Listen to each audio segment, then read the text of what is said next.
Hi everybody, Giselle Grenier here from ArtPlace.ca. In today's lesson, we're going to create a framed vintage art journal spread on this. Now, when I say art journal spread, you can use it on canvas, but this whole process is for the Book of Backrounds to create our experiments in, and then we take what we like, we create art on top of it, or we take the piece out of the Book of Backgrounds and create a formal piece of art, let's say on canvas or masonite or plywood. So for this particular spread, I'm going to be using the craft beer magazine layout, and I'm going to be working on the back page. And I'm going to put a piece of wax paper, my grungy wax paper, in there. It doesn't really matter if it goes on the inside because the actual whole color of this whole thing is going to be that orangey brown, but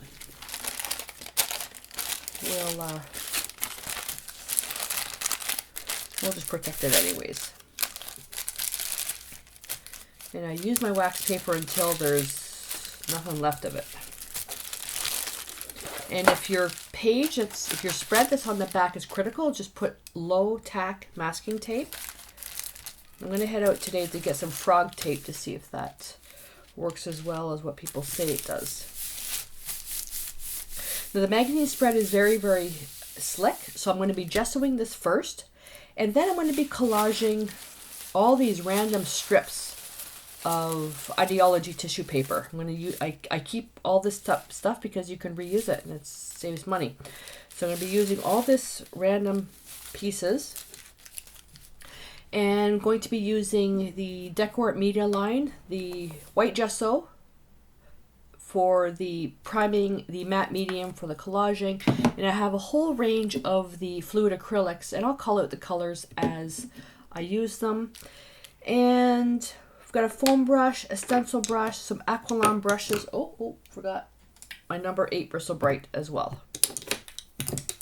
Now what I'm also going to do in my experiment in this is going to be aging the edge of the journal page, not using a brush, but by using a kitchen cloth. You can, these are not the brand name J-cloths. These are just, I think they're called Franks. And you can also use a baby wipe that's been dried. It can't be wet. It has to be dry. So I got a massive package of these for like $3, and I cut them into, I got 8 pieces out of one sheet. Palette paper, brush basin, and I have my little bucket here with water with 1000+ stain remover, also known as winning colors. And as I use my little cloths, I just dump them in here and then hand wash them at the end of the day. I found it makes it so much easier doing it that way. I also have a mixed media stencil. It's called Burning Rubber, and yeah, it's dirty, but I'm going to be using that to randomly stencil. And I've got a texture tool here from DecoArt, and that's going to be used to flatten out the tissue and burnish any edges. If you're doing this on a double page spread like this, you can also use this to actually, if you put the whole tissue on top, you can actually use it to crease the center to make sure that everything folds in nicely. But this particular technique is going to work really, really well if it's a full page spread because you're using strips. Now, a lot of this part is going to require some drying time, especially with the first parts. So I'm going to go through this. Applying the gesso is a piece of cake. And once I do the gesso, then I'm going to collage the tissue spreads, and then I'll put gesso on top. A lot of these parts I'm going to fast forward just to save some time. And I'll also, to this particular gesso, I sprayed some water to make it really, really thin. And we're just going to apply that gesso. And while I'm doing this is going to create a barrier so the tissue has something to stick to.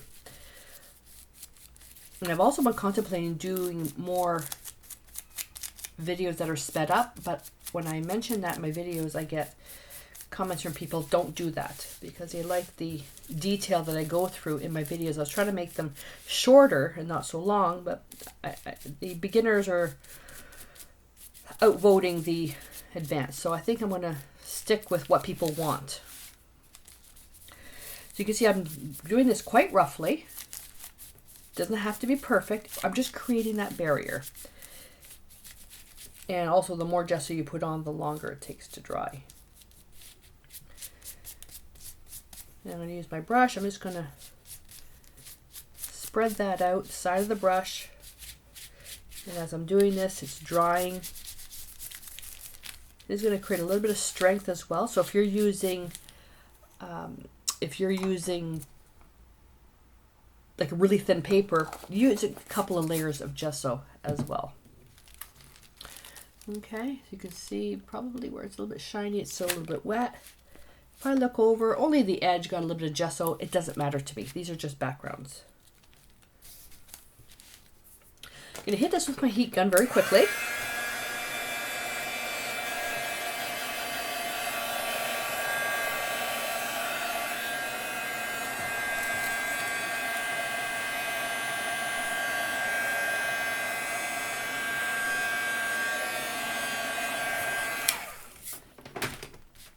If you've got the time, let it dry naturally. For the collaging, now I've got the matte medium. Now because this is primarily flat, we don't need to apply a lot of matte medium, as opposed to something, if you've already collaged multiple layers and you've got a lot of bumples in your paper like this, where you need more matte medium to really grab everything. This is relatively flat, so we can scrape a lot of this matte medium on there, or just apply it with a brush or a palette knife. So it's up to you how you want to put it on. This is, again, like I said, relatively flat. And where I always get stuck with the medium is on the very edges, so I end up having to do some touch-ups there as well.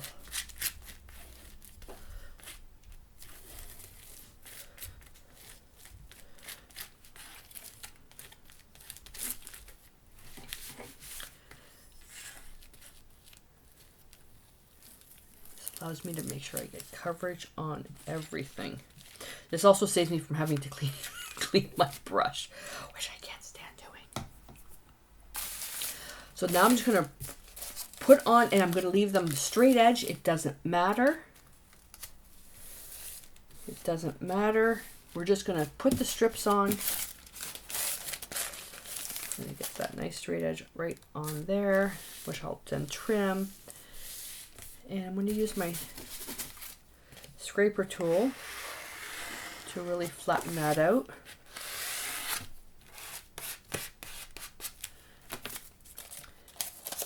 And now I have to use my brush, and just anywhere where I want to, if I need to overlap, I'll just put a little bit to overlap.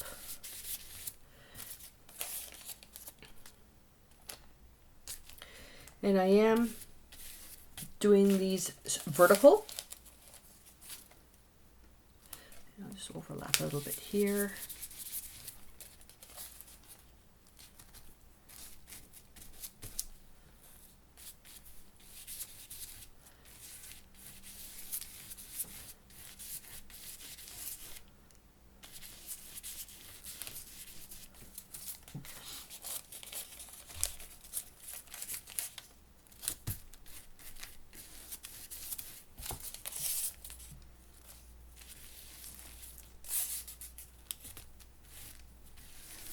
This even has some gesso on it. Don't care. I did keep part of the scraps from the butterfly cut out separate.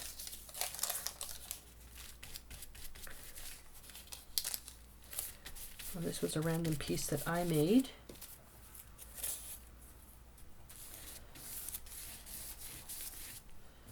And this will be thick, thicker.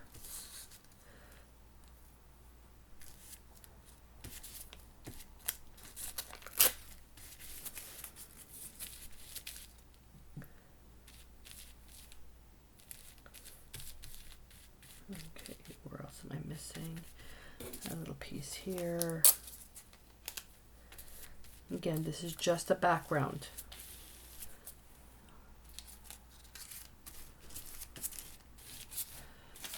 Now let's use this up too. I like this music piece.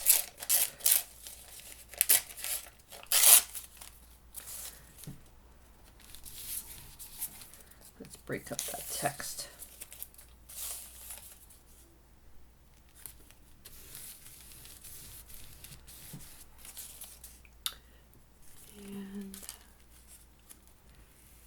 Make sure it goes to the edge. Yep. Okay, I think we're good.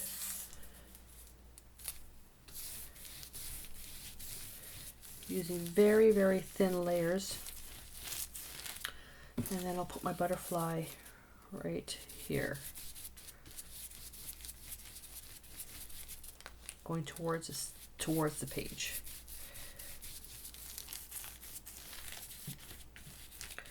Now this is going to take a little bit of drying time. What I'm also going to do, yeah, I have just enough there. When this is dry, I'm going to flip it over, and this part here, I'm going to wrap it around the other side because it's the same tissue I used on that side.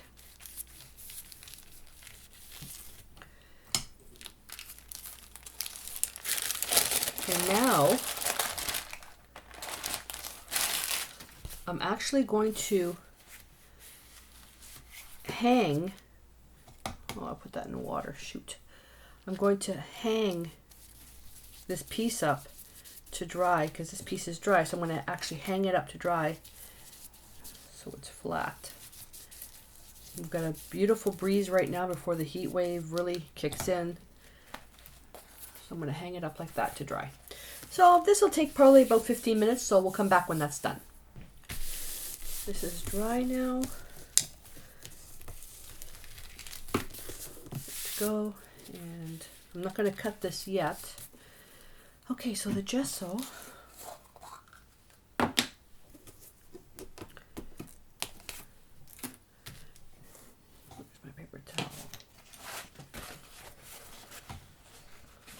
You're going to scrape on some gesso. You can paint it as well.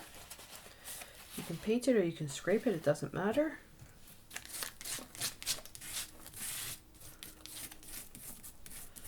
I want to scrape it like this so I can get some of the texture showing through.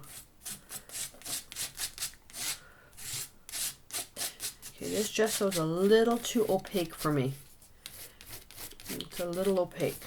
So I can take a baby wipe. I have to refill that. And wipe off. We just need to tone that tissue paper down. That's what we're looking for, that type of transparency.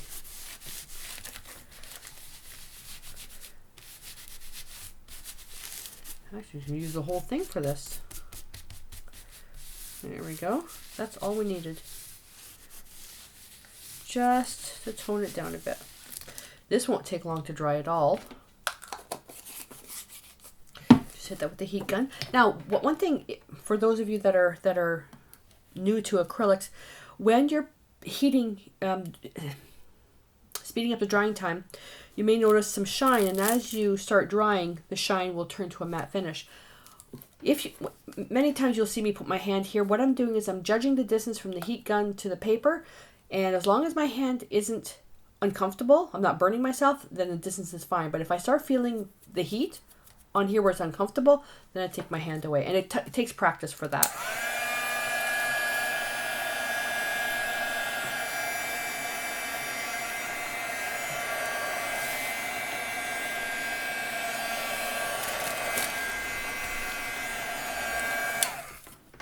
After a while, you won't even have to judge with the your hands.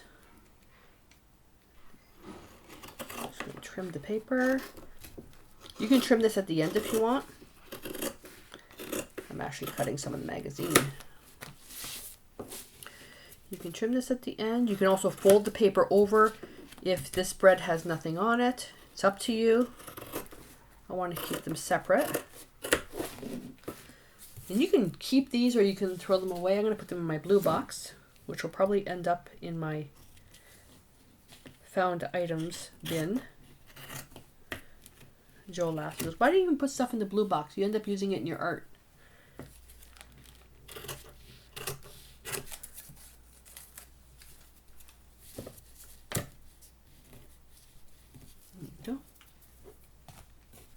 What I'll also do when pieces are finished, I'll take a little bit of matte medium and I'll just rub it on the edge just to seal that together.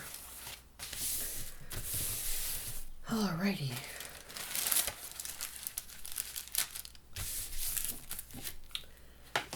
And now, let's see, I'm going to make up a mix.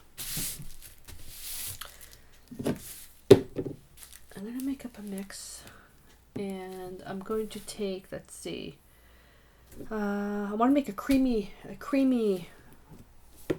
mix. And I did pull out the paints that I wanted because I did a rough sketch on what I wanted to do, and I did pull out the paints because it does require color mixing. So what I'm going to do is I'm going to take equal parts of Hansa Yellow Light, Titan Buff, and Titanium White. And I'm thinking I'm going to need a little bit more of Titan Buff, so I'm going to hold that there. So I'm going to start with this, and I know what I'm going to get, which is exactly what happened. I know what I'm going to get, but what if you're not sure, because all brands are different, is you start with your light, like your white, then add a little bit of Titan Buff, add a little bit of whatever yellow you're using, mix that, then adjust. Okay, so I know I need more Titan Buff, so I'm going to go over here.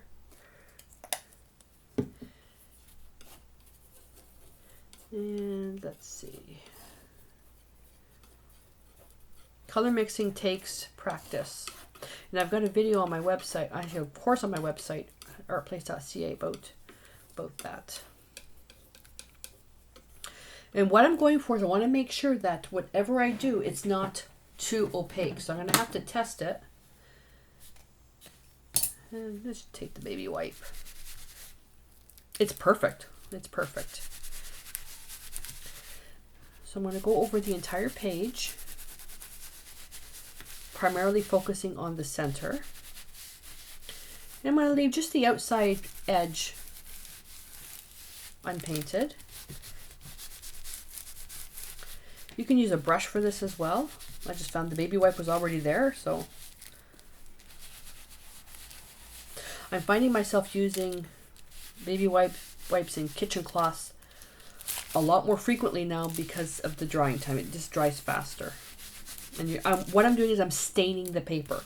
I'm not painting the paper, I'm just staining it. Make sure I've got everything inside the center area covered. I'm going to take the baby wipe and I'm just going to go over where the butterfly is. Remove a little bit of the paint. And any features that you really want to stand out, then just go back over with the baby wipe and you can kind of wipe them out. All this paint is left over, so what I'm going to do is go into part of a journal that I want to cover something up. Put that aside to dry. Go to the journal where I want to cover something. It's all parts of videos experimenting. I was showing what happens to paint if your heat gun's too hot and it literally burns the paint. So just use up that extra color in your page. Oh, voila, background. And that's going to go in my little water bucket.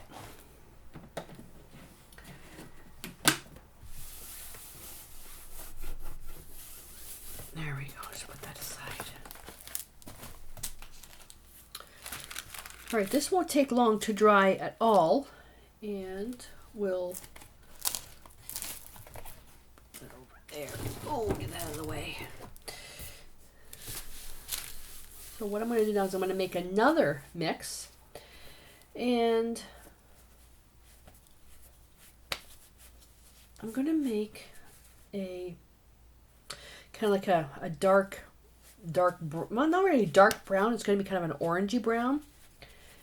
And I'm going to take the Hansa Yellow Medium and Yellow Ochre and Cat Orange. And I was thinking about just going right to the transparent red iron oxide. No, that's not. Now I'm going to dry this because this has white in it, and I want the edges to be, I want this to be more transparent. Yellow Ochre is already in the fluid acrylics, it's already a semi-transparent, so it has a bit of opacity. And I want to keep this really transparent, so I don't want any of this mix going into this. So I'm just going to quickly heat this. to speed up the drying time very, very quickly. Yep, that's all it took. So I'm going to mix these up really, really well. So I'm going to take, I don't like working with formulas, but what I'm looking for is roughly equal parts of Hansa yellow medium and yellow oxide. Yeah, or the yellow ochre, depending on what you're using. So roughly equal parts. And then what I'm going to do is I'm going to take my palette knife with the lightest color and I'm going to start pulling in some of the mixes.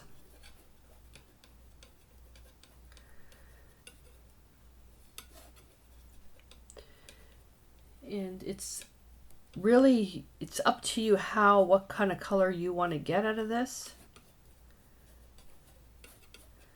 And I know I'm going to use all of that.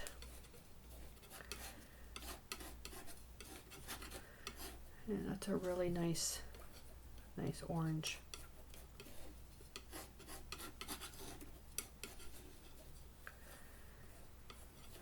That's really nice. And make sure it is all mixed up.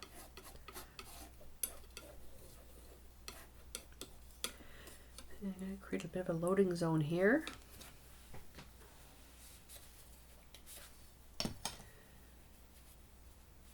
And I'm going to take, what am I going to use? Well, let's take our wash brush, a little bit of water, and we're just going to put this on over the entire page. Keep it thin, meaning make sure that it is still transparent. And before this has time to dry, I'm just going to blot over that.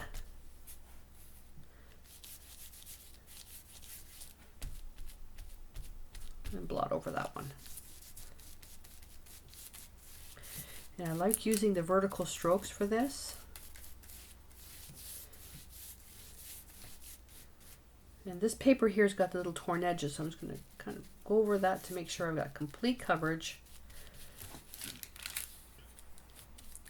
By working it this from the outside in, is you're getting dark paint on the outside edges and it fades out as you go in.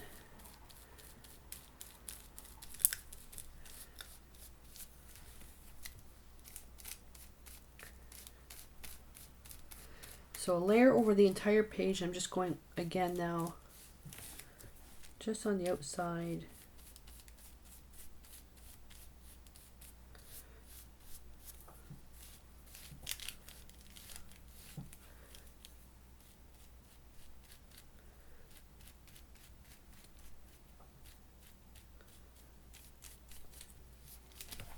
And you can take like I said, you can take a baby wipe. And I'm just going to pounce over some areas, turn it over to find a clean spot. And I like where I get all these pieces here, and it's removing some of the paint in a very grungy manner. And if you find that the paint is not coming up as easy, just hold it there for a little bit and then it'll come up. Avoid rubbing because you're just going to smear the paint. You don't want to take it all up.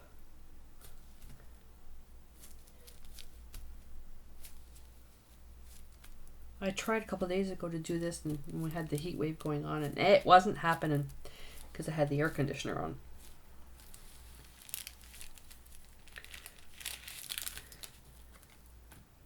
Oh, I got a little bit of paint there. Nothing critical because this is transparent. It's not going to do... It's going to be fine.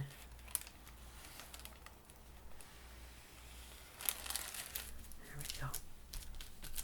In my little water bucket, we have all this paint. So what I'm going to do is I'm going to let this dry. I'm going to take this paint, spread it out in my journal in that same area, And then when we come back, this is where the fun's going to start. We're going to start antiquing the edges. So this is drying now, and we're going to start vintaging the edges, if that's even a word, vintaging the edges. Now I'm pretty sure I called out all the colors. I'm going to put together a supply list. I was writing stuff down just to make sure that you guys knew exactly what I was using, and I'll have that available for you. I'm getting into the habit now of, as I create the designs, write the stuff down, because half the time I don't remember. We're going to create a mix. We're going to use red, green, and yellow. If you know your color theory, you know what happens when you mix red and green together. You get depending on the shade of the hue of the green, the hue of the red, you will get a chromatic black, which is black with color. And I'm going to put out a good amount, because this is gonna take me 4 layers, maybe 5, depends on the paint that you're using. So that's Hansa Yellow Light. This is Cad Red Hue.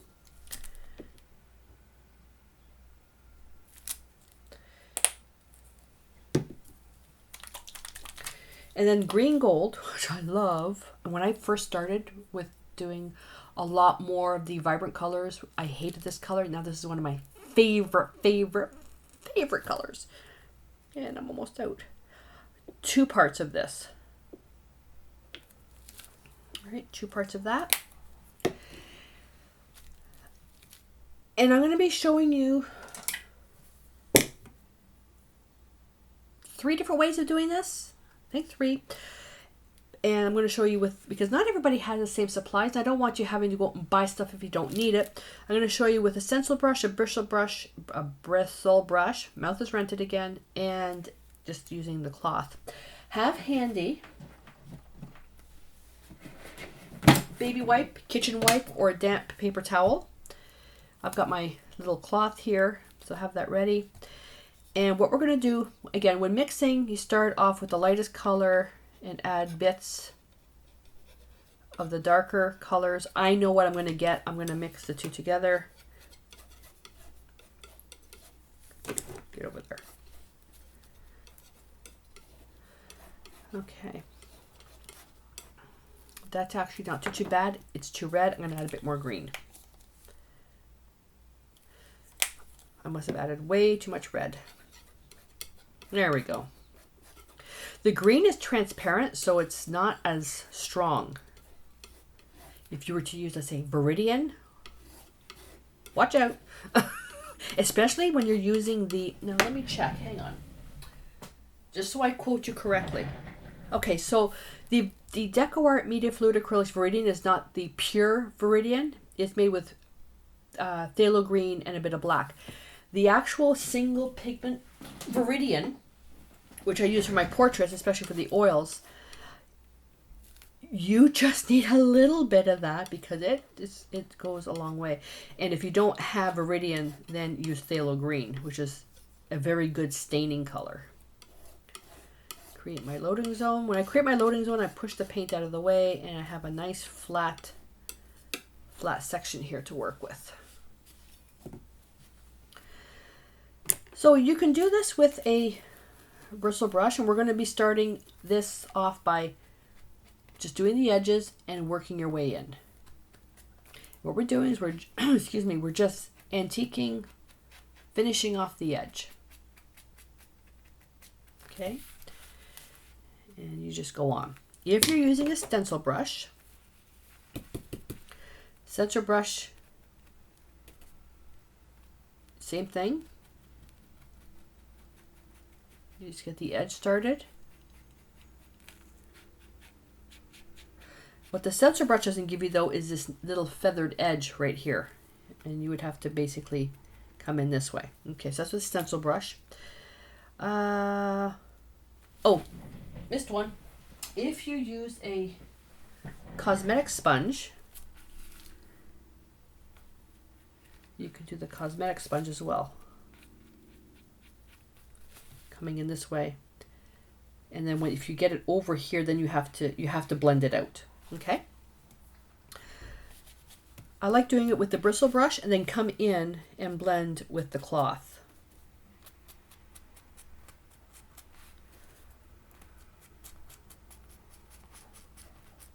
And if you're in a very hot environment, hot, dry environment, and your paint's dry very quickly, just add a little bit of matte medium to this, or some extender. You can get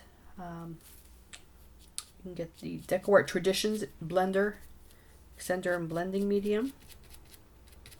And I'm going to get my cloth here, and I'm actually going to just paint this here like this, because this is the folded edge. Keeping in mind, I have to watch that. So now I'm going to go into the paint, and all I'm going to do is just rub, rub, rub. If you have a soft brush, you can do that as well. And I got a little bit here. Doesn't matter if you got too much, just take your baby wipe and just wipe it back. I know what's going to happen. I better get another piece of wax paper.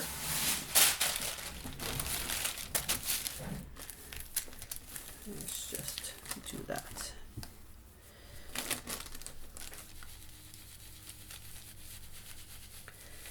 And I'm just going to rub this in. Now, when we actually come to the project for this, I already have an idea what I want to do, and we're going to be using metallic waxes. Oh, it's so nice. It's so nice. And how many times you do this is up to you. Now, I will go all the way around, and by the time I reach here, this will already be dry. If you're using the matte medium in this, you may have to wait for this to dry just to go back over it.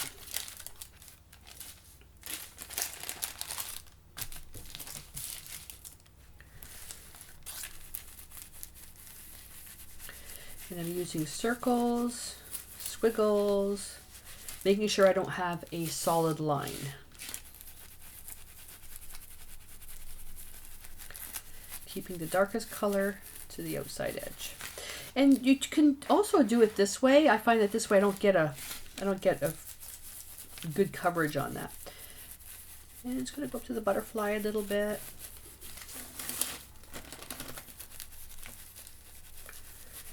Turning my piece so I'm comfortable. I'm not having to strain.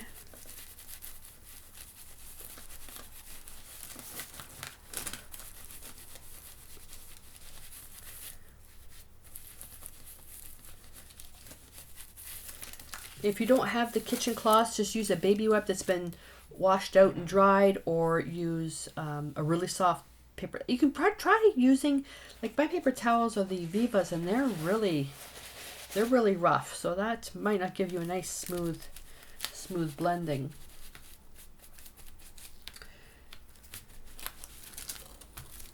I'm going to quickly just heat this for a sec, or dry it.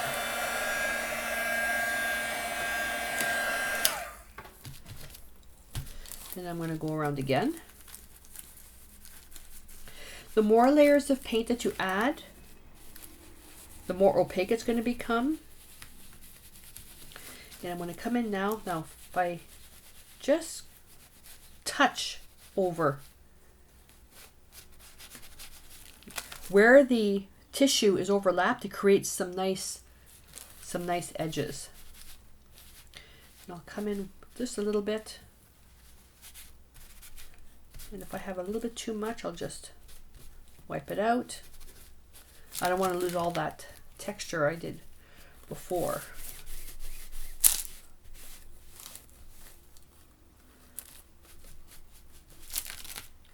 Turn that around, keeping the paint part on the inside. That way I have lots of sides to work with. So do this as many times as you want. You want the outside to be very, very dark. We still have more shading to do on this. And then you can bring a little bit of that in. Make sure you don't have any hard lines. And I'll bring a little bit of this color into the butterfly. Not too much. Not like that. Oh, I love that. Love that. I love the grunge look. Now, if you don't have any, I forgot to say, going back, I have some videos on how to make your own printed tissue paper if you don't use book paper. Book lovers, don't hate me. You can get books I get them at Value Village, and where they've been priced down to the point where they're ready to get rid of them because nobody's buying them. Those are the ones I buy. Instead of getting rid of them, I like to upcycle them. All right. Excuse me. Gonna let this dry, and then we're going to be strengthening the edges with raw umber.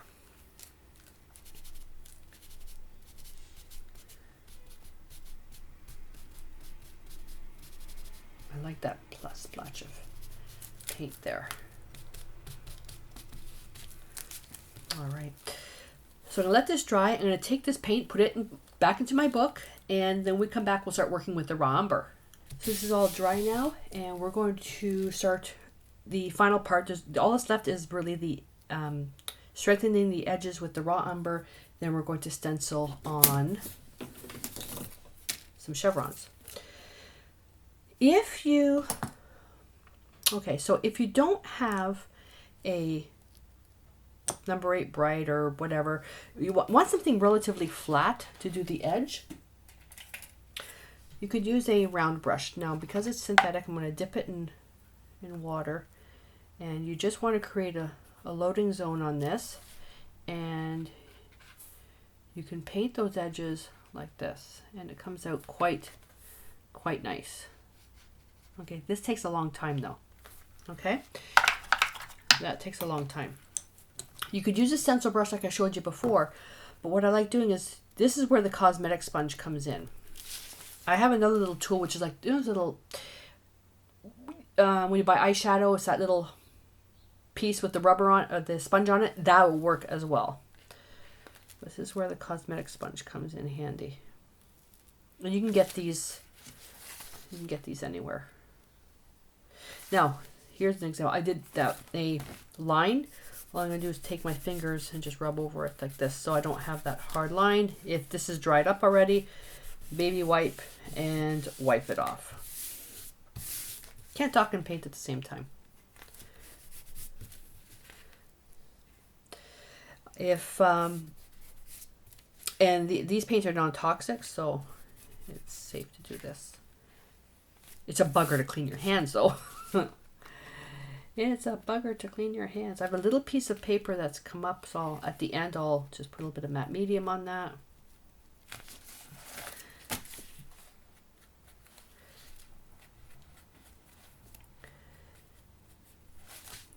Okay, so now we're going to start doing the actual... This takes a little bit of practice. You can do this with the stencil brush, or you can do it with a little sponge. And I'm going to go round and round. And I'm just going to work just you're not going all the way in, you're just working the outside edge. If you have something important on the other side, then you'll want to tape that up.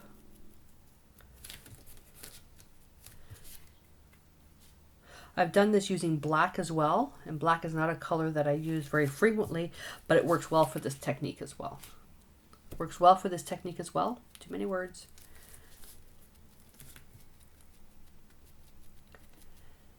And how strong you want that edge, completely up to you. I'm going to come back a couple of times so I get a nice dark edge there. And I'll do this one first.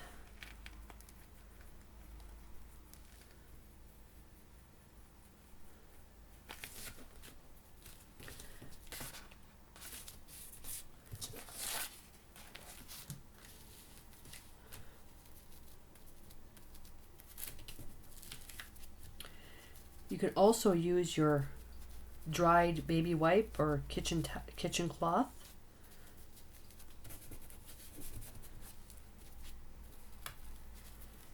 And I checked with Joe about those kitchen cloths, these ones here. We got them at Canadian Tire, pack of 25. They're about that long, so you can see the screen, about that long, about that wide. They're folded and folded, $2.88, and I'm able, in that one sheet, I'm able to cut it down to 8 little pieces. So it works out really well.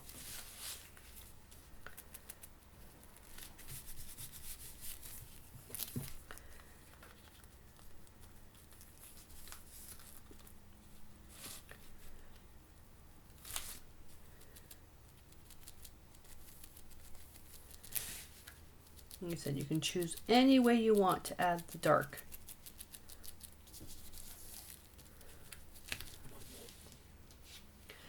I don't know if I was off camera there. If I was, I'm sorry.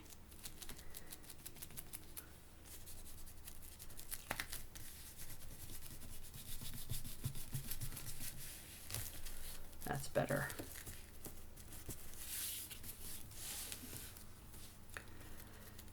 And this, like I said, as dark as you want.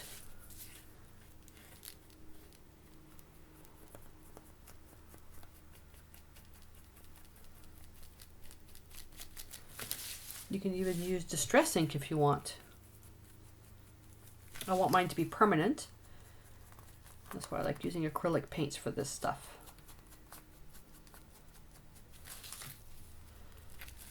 I use my distress paints usually for making my handmade cards when I do a portrait, a thank you card, a memorial card.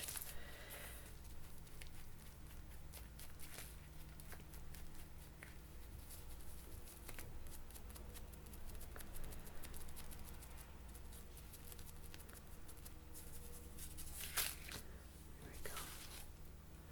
Nice. Just gonna put a little bit more here. This now feels almost like leather.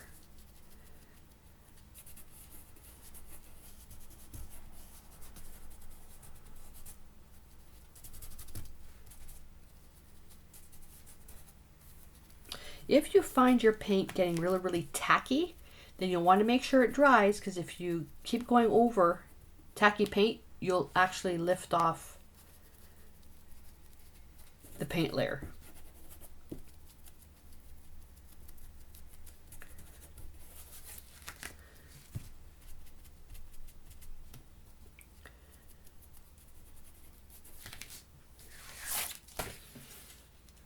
There we go. Get out of the way. And with your leftover paint, once you've got this dry, I'm having trouble with this corner here. I think I've got some matte medium that slipped through there. And once you've got, there's a piece of white there too. And when you've got this all done up, let this dry. So, okay, hit it with the heat gun. Won't take too long. Some of the tissue is coming up because it's sticky.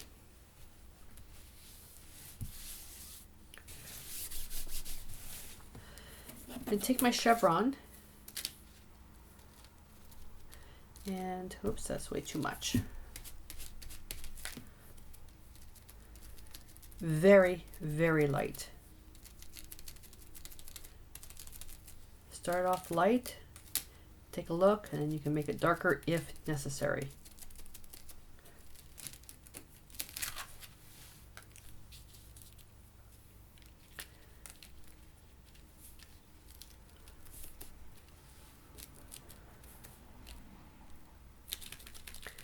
You don't have to go over everything.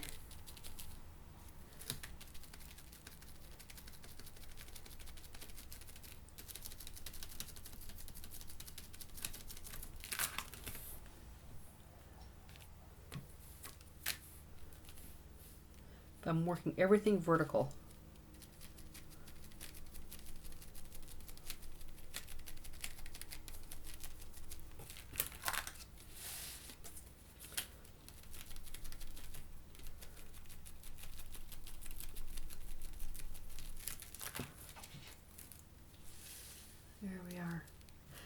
a little bit of a blotch of paint there. Now you can leave that. I want to get rid of that. I'm just going to touch and then pull up.